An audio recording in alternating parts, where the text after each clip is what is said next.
Chapter 7. Who is she? Reneie wondered. I've never seen her before. She ran down the hall with Greta close behind her. The girl spun the combination lock on Reneie's locker, tugged on it, then gave it a hard yank. What are you doing? Reneie demanded breathlessly as she rushed up to the girl. That's my locker? Huh? The girl glanced up, confused. That's my locker? Reneie repeated. Greta stood beside her. Both of them stared at the girl. She had auburn hair that fell past her shoulders, and a light smattering of freckles on her cheeks and nose. Oh, the girl replied, embarrassed. No wonder it wouldn't open. She offered a shy smile. I'm sorry, really. I'm new. This is my first day here. I thought this was the locker they assigned me at the office. What number did they give you? Reneie asked. The newcomer pulled out a slip of paper from her purse. 89. That's my locker number, Reneie said. The girl handed Reneie the slip of paper. The secretary wrote it down. Reneie and Greta studied the little square of paper. That's not 89, Greta exclaimed. It's B9. You're right, Reneie agreed. The B lockers are around the corner? The girl blushed. This is really embarrassing. Hey, no problem, Reneie insisted. You just read it wrong. No big deal. Sorry I yelled at you like that. I've made a lot more embarrassing mistakes, Greta told her. Ask me about the time I went into the boys' locker room. They all laughed. My name's Reneie, and this is Greta. I'm Liz. They smiled and nodded at one another. Then they stood awkwardly, trying to figure out what to say next. Reneie saw a boy standing across the hall, watching but not saying anything. She realized he'd been there the whole time. That's my brother PJ, Liz explained. PJ took a step closer to the others. He's as pale as Sean, Reneie thought, and about as tall, but he's so thin and kind of frail. Hey, PJ grunted, gazing down at his shoes. Whoa, Reneie thought, this guy seems totally lost. He had freckles like his sister's, but not the auburn hair. His was ordinary brown. When he finally glanced up at her, Reneie saw that his eyes were a deep mossy green. His eyes are beautiful, Reneie thought. Too bad he spends most of his time staring at the ground. Where's your homeroom? Greta asked PJ. He pulled a folded-up class schedule out of his jeans pocket. English with Mr. Meade. Want me to show you where it is? Greta offered, smiling warmly. I had Meade last year. He's great if you don't mind a lot of reading. Thanks, PJ mumbled. Reading is just about all he ever does, Liz teased. Me too, Greta replied. If you count Glamour and Vogue, Reneie exclaimed. They laughed again, everyone but PJ. Reneie glanced at her watch. Oh wow, it's almost time for first period. I'd better get my books. Liz, I'll show you where your locker is if you want to hang on for a sec. Okay, Liz answered. I could use the help. I'm still a little lost. Reneie worked on the combination too quickly and had to do it again. 5, 9, 2. The lock opened with a click. She tugged on the door. Stuck. She pulled harder. Still stuck. What's going on? She thought. Why won't it open? Liz asked. And then it did open. The door swung open, nearly pushing Reneie to the wall. Liz cried out and jumped back. Reneie screamed. Chapter 8. A hand reached out of the locker. Then another hand. They reached for Reneie's throat. Reneie shook her head. I don't believe this. Don't you guys ever give up?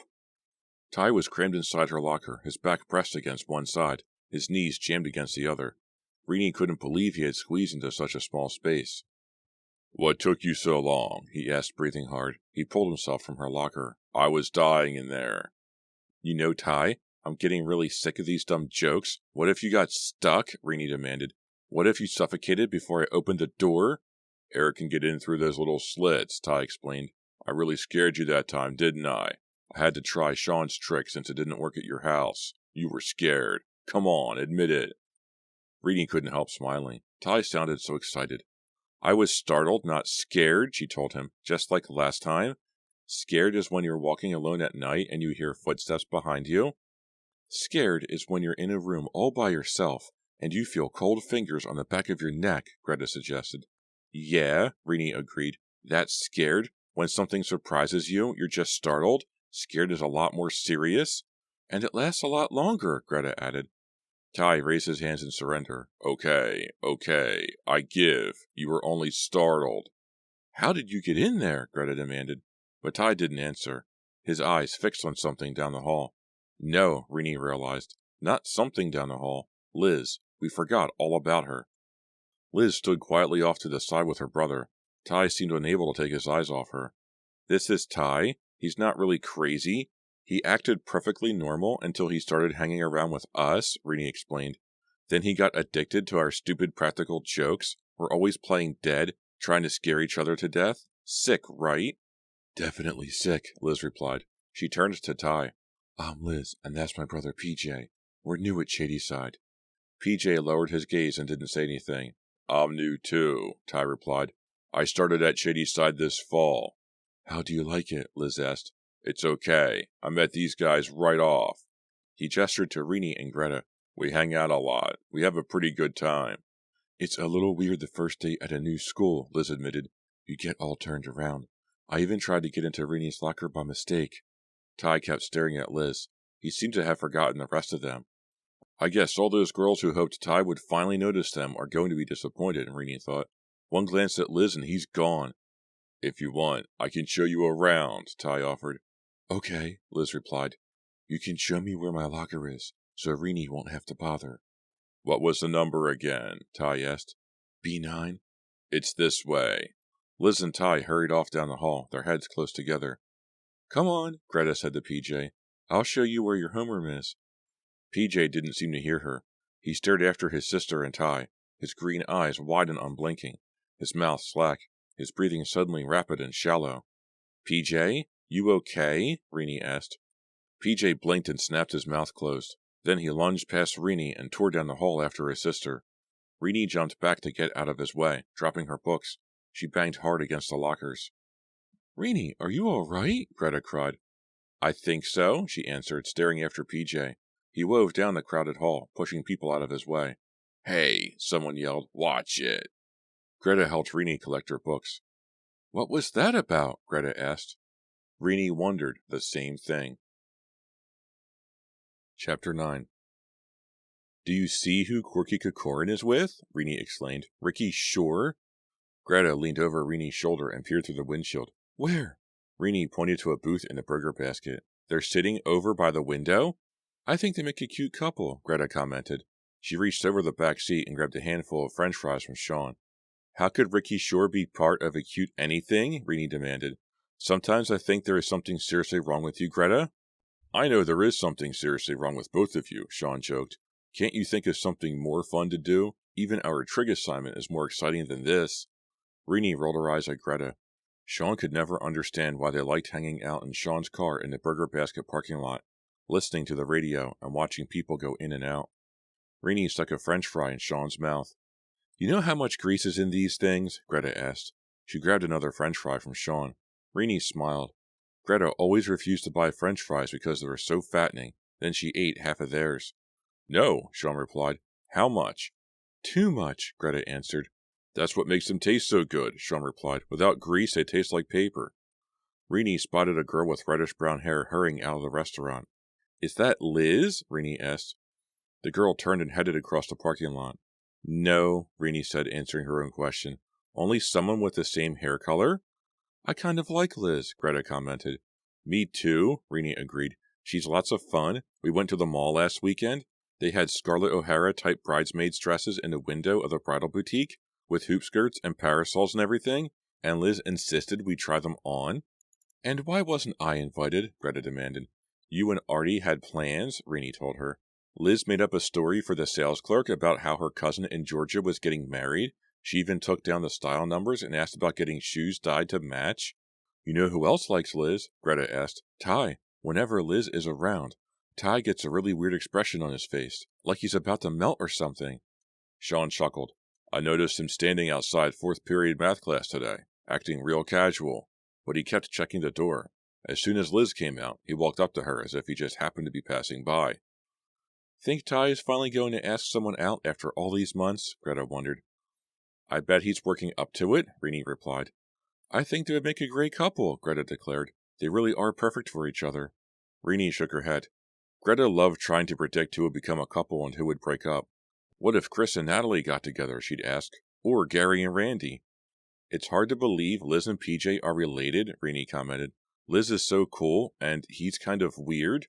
Definitely, Sean agreed. He's not that weird, Greta replied. I think he's cute. Reneie made a face. Yeah, but you think Ricky Shore is cute too? PJ always acts as if he's sick or something, Sean said, like he's about to faint. I've tried to talk to him, Reneie told them, but all he says is yes or no in that low grunt of his. He always seems scared or something. He's shy, Greta said. What's wrong with that? He's new in town, at a new school, and he doesn't know anybody. I've talked to him, and I think he's nice. Smart, too. Does Artie know he's got competition? Sean teased. Reneie knew Sean was kidding, but Greta answered seriously. I like PJ, that's all. I mean, I don't, well... Whoa, check it out, Sean teased. Greta is blushing. She couldn't possibly be interested in a strange guy like PJ, Reneie thought. Could she? It was true that lately Artie and Greta had been fighting all the time. Greta tapped Reneie on the shoulder and pointed to a green car. Lily Bancroft and Pete Goodwin. I never thought I'd see them together. Try to change the subject? Sean asked. Greta didn't answer him. Where do PJ and Liz live? Reneie asked. They looked at one another. No one knew. What do their parents do? How come they moved in the middle of the year? Sean asked. No one knew that either. A horn blared as a shiny red car pulled up beside them. The driver revved the engine. Cool car, Sean observed. Sounds like a V6 that somebody has done a lot of work on. I'll bet it can really move. It's Mark Bentley, Greta said sourly. And Artie. Artie rode shotgun. He rolled down the window. Yo, how's it going? How do you like Mark's new wheels? Nice, Sean said. What's it got? V6 with high lift cam, oversized valves, and high compression heads, Artie bragged. Wow, Sean sounded impressed. Mark climbed out of the car. Come on, I'll give you a ride. He grinned at Reneie. Mark is really good looking, Reneie thought. He wore his dark brown hair in a ponytail, and she liked the faint scar that ran partway across his forehead and through his left eyebrow. It made him appear a little dangerous, and older, different from the other high school guys. Count me out, Greta insisted. Reneie shook her head. I've got to get home, it's late. Sean glanced at Reneie and Greta, then at Mark and Artie. You don't want to go with them, do you? Reneie whispered. I wouldn't mind seeing how that car runs, Sean answered. Let's go, Artie called excitedly. We'll show you what this car can do. Hey, no big deal. We'll just go around the block, Mark promised. Yeah, just around the block, Artie echoed. You've got to ride in this car at least once. It's really awesome. Reneie and Greta exchanged stares. Greta shrugged and nodded. All right, just around the block. Okay, Sean told them. Let's go. Reneie knew that Greta didn't want Artie hanging around Mark. She must think Artie will get in less trouble if she's with him, Reneie thought. Climb in, Mark instructed. It'll be a tight squeeze, but you can make it. They crammed themselves into the back seat. You guys ready for a ride in a real car? Mark asked. He peeled out of the Burger Basket parking lot, the engine roaring. Artie turned around. Moves, doesn't it? Mark stopped at a red light. A white Mustang pulled up beside them. It had dark windows that made it impossible to see who was inside. Mark revved the engine, challenging the Mustang. The Mustang's driver responded by revving his own engine. Challenge accepted. Let's not, Greta urged. It's... Before she could finish, the light turned green and both cars roared forward, tires squealing. Mark's car immediately pulled ahead of the Mustang, widening the gap as it sped down the block. Yes! Artie yelled, shaking both fists in the air. He's really getting into this, Reneie thought. She squeezed against Sean's arm. Mark raced through the next light as it turned from yellow to red. Whoa, Greta shouted. Slow down before you get us all killed. Sean leaned forward. Cool it, Mark, okay? Mark glanced back at his passengers. What a bunch of wimps. Artie didn't say anything. Want to have some fun? Mark asked.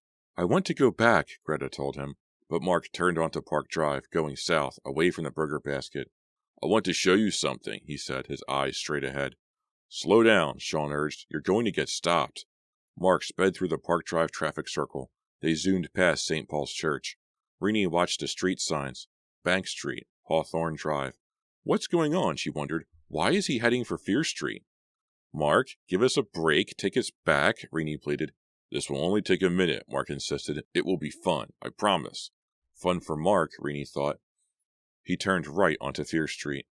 A tingly, uneasy feeling settled into Renie's stomach. Fear Street had a reputation, a place to be avoided, a place where weird things happened. Branches intertwined above the street as if the trees on each side were clinging to each other. I'm being silly, Reneie told herself. It's just a street. Big deal. But something inside her disagreed. You don't believe all those dumb stories about Fear Street, do you? Mark asked. Some bad things have happened here, Greta said softly. I saw a story about them on TV. They fell silent. Good, Reneie thought. She didn't want to hear about all the strange murders and disappearances. Mark turned left. He seemed to be heading right into the Fear Street woods. You can't drive through here, Greta yelled. It's only an old bike path or something. The car bumped along the uneven ground. What are you doing? Sean demanded. You'll see, Mark replied. Yeah, you'll see, Artie echoed. Fear Lake was not a place Reneie wanted to go at night with Mark Bentley. She promised herself she would never ride with him again, anywhere, ever. Mark pulled onto a narrow dirt road that circled the lake. The engine growled powerfully as the car started up a hill. Reneie stared out the window at the woods. The trees appeared lifeless, dead stalks sticking out through the snow. Mark pulled to a stop when they reached the crest of the hill. Reneie knew this spot. They were high above the frozen lake. A short distance to the left stretched a steep drop-off. Come on, Mark urged, climbing out of the car. Let's have some fun. Artie leaped out and slammed the door. Reneie, Sean, and Greta hesitated, then reluctantly joined Mark and Artie. This way. Mark led them through the leafless trees, snow crunching beneath their feet. The moon shone full and bright. Reneie had no trouble seeing where they were going. Mark stopped. This is the place. They stood at the edge of a sheer drop-off. Below them, the lake's frozen, snow-drifted surface glowed an eerie silver in the moonlight. You've got to get right up to the edge, Mark explained. He stepped to within a few inches of the drop-off and peered down. It made Reneie feel jittery just watching him. There it is, Mark announced. The snow-covered ground was slippery. Reneie had no intention of getting that close to the edge. Sean and Greta stayed back beside her. You can't see it unless you get closer, Mark insisted. Come on, guys. There's nothing to be scared of. And then his foot slipped. His arms circled frantically as he fought for balance. But there was nothing for him to grab except the frosty night air. His feet slid off the edge. Artie reached for him. Too late. Mark screamed as he plunged from sight. Chapter 10. Mark! Artie wailed. Mark! Mark! Mark! He repeated his name in a shrill, frantic chant. Reneie froze in horror. This isn't happening, she thought. Mark didn't just fall over the edge. But the others were screaming and crying, their faces twisted in surprise and panic. It did happen, Reneie realized. But he's okay. He's got to be okay. Trembling in terror, seeing Mark fall again and again, hearing his scream repeat in her ears, Reneie didn't realize that she had moved, had stepped forward, had stepped to the edge. To see down? To see that Mark was okay? She didn't realize she had moved, until she felt the ground crumble beneath her, until she saw a rock break off and fall, until she felt herself start to slide. She heard the sharp cries of her friends, but they sounded so far away now, for she was falling, sliding and tumbling down the snowy hillside. She could still hear their cries as she hit the icy surface of Fear Lake. Oh! She let out a cry as she landed on her back with a thud. It knocked the breath out of her. She struggled to gasp in air. She tossed up her hands as she slid across the ice, slid out onto the frozen lake. Her heart pounding, her breath coming in short, wheezing pants, Reneie pushed herself up. The ice felt firm beneath her shoes. She raised her eyes to the hill and saw Sean and the others running down, slipping, tumbling, calling to her. She cupped her hands around her mouth. I'm okay, she called back. Was she trembling? No. The ice beneath her quivered. A crack rang out, shattering the stillness of the winter night. The ice is thin, she realized. Reneie held perfectly still. If I move very slowly and carefully, I can edge my way over to the shore. She slid her left foot forward, struggling to keep her balance. She exhaled. So far, so good. Keep moving. She dragged her right foot up beside the left. She stopped and heard Sean's frantic voice. Reneie, stop! Startled, she jerked her head up, lost her balance, and fell onto the ice. Renie's hips smashed against the hard surface. She let out a small moan of pain. Then she heard another crack, louder this time, closer. The ice beneath her gave way with a groan. She slid into the freezing black water. Reneie shot up her hands, reached out, struggled to grab something, anything. She grabbed the edge of the hole, but the ice broke under her fingers. Hands still grasping, she felt herself being pulled down, swallowed up by the lake. She went under. The frozen water shocked her body. She thrashed her arms, trying to pull herself back up to the surface. Up, up.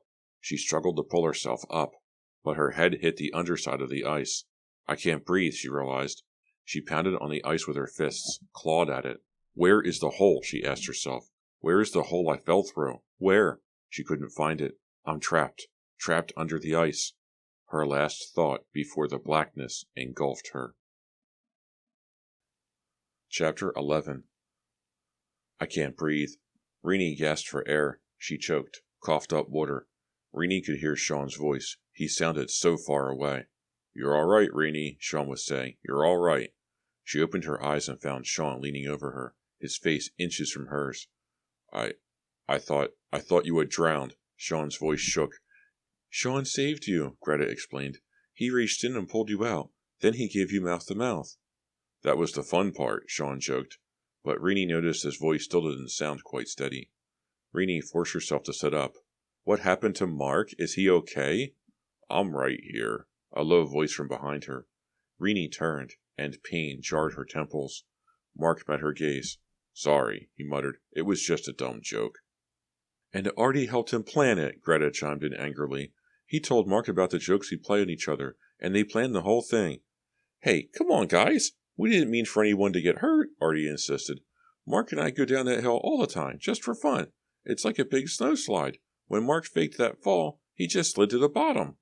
Artie turned to Greta. "We never slid that far out on the ice. Really, I don't know what happened." His voice trailed off. "Can you stand up?" Sean asked Reneie. Reneie groaned. "I'll try." Sean grabbed her hands and slowly pulled her to her feet. Renie's legs trembled, but she kept her balance. "Give me your coats," Sean ordered the others. "Reneie is freezing." Sean yanked off his own coat and wrapped it around her. Then he layered the other coats on top. A shudder shook Renie's whole body. She couldn't feel her hands and feet, totally numb. Sean wrapped his arm around her waist.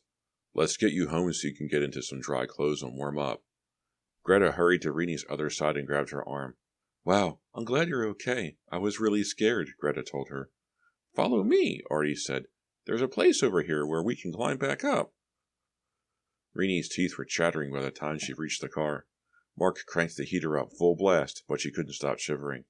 "I had the strongest feeling that something bad would happen if we kept playing the dumb jokes on each other," Reneie remembered.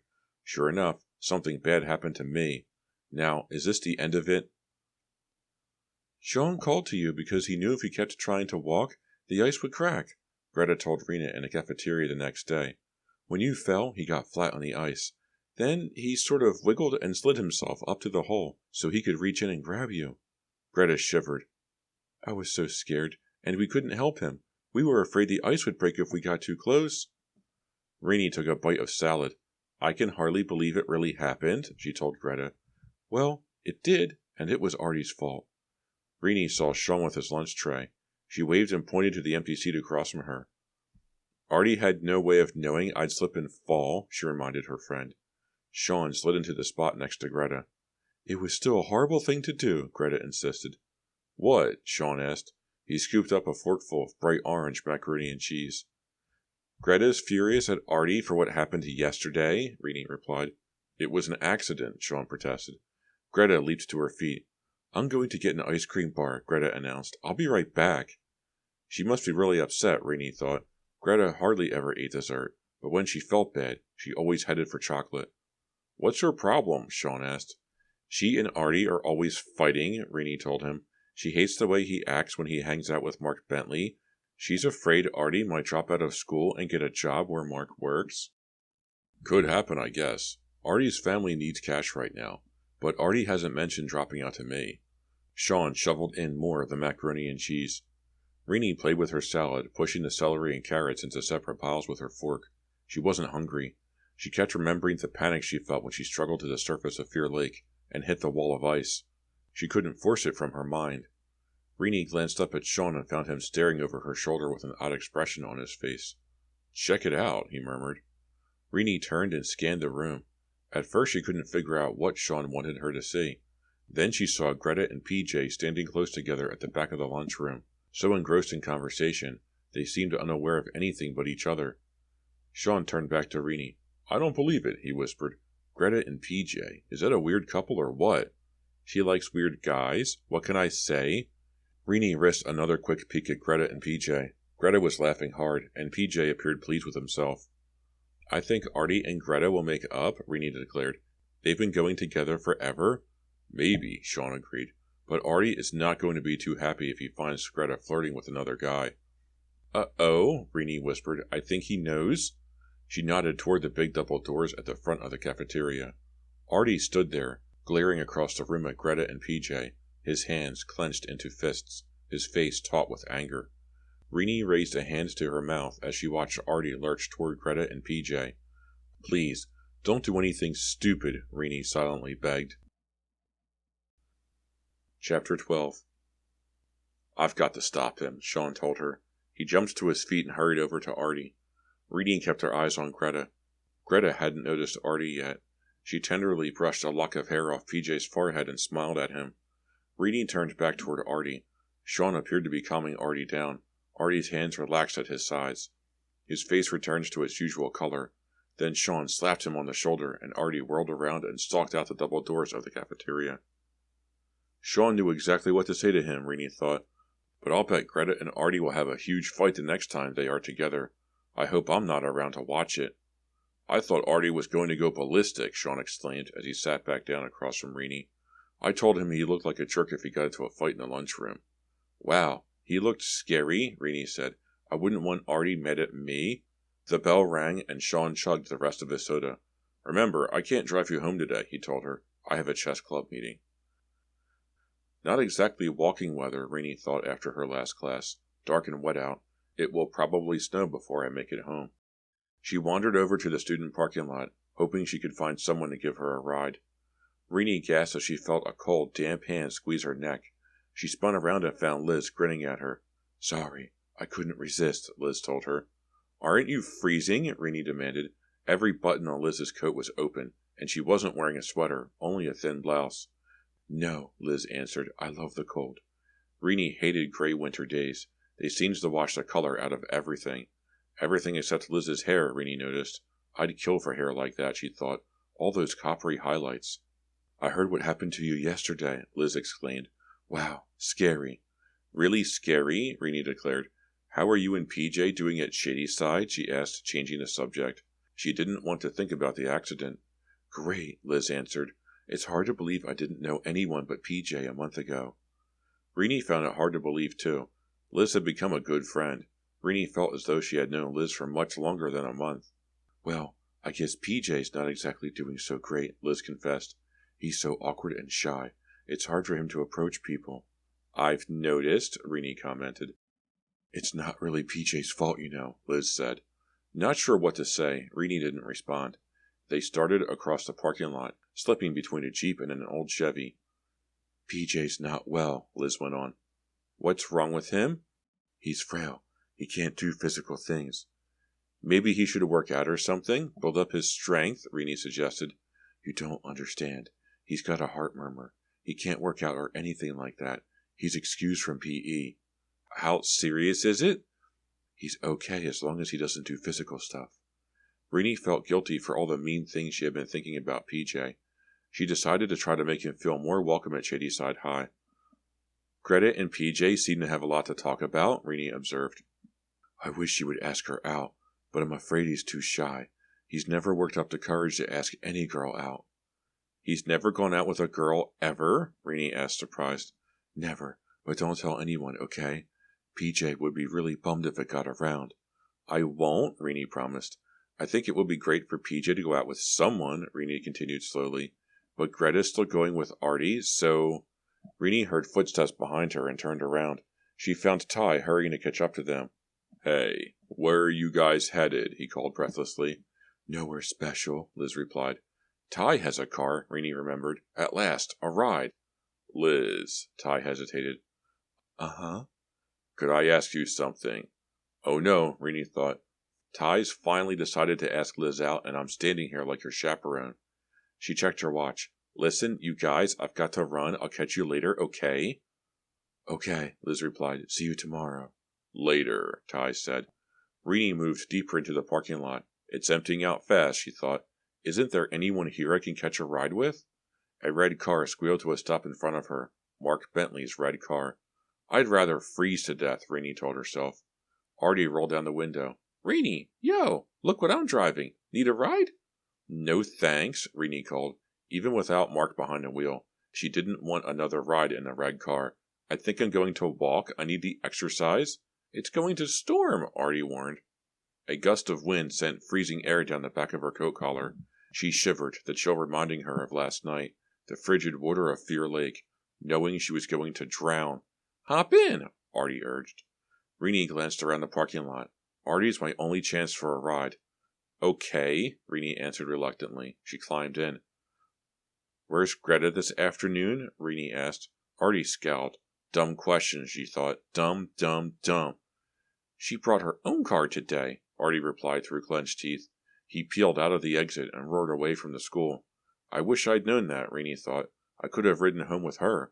Reneie realized she'd barely spoken to Greta the entire day, just those few minutes in the cafeteria. Artie pushed down on the gas. Reneie made sure her seatbelt was fastened properly. Artie's driving made her nervous. Artie pulled to a stop in front of a red light. "Hey, Reneie!" "What?"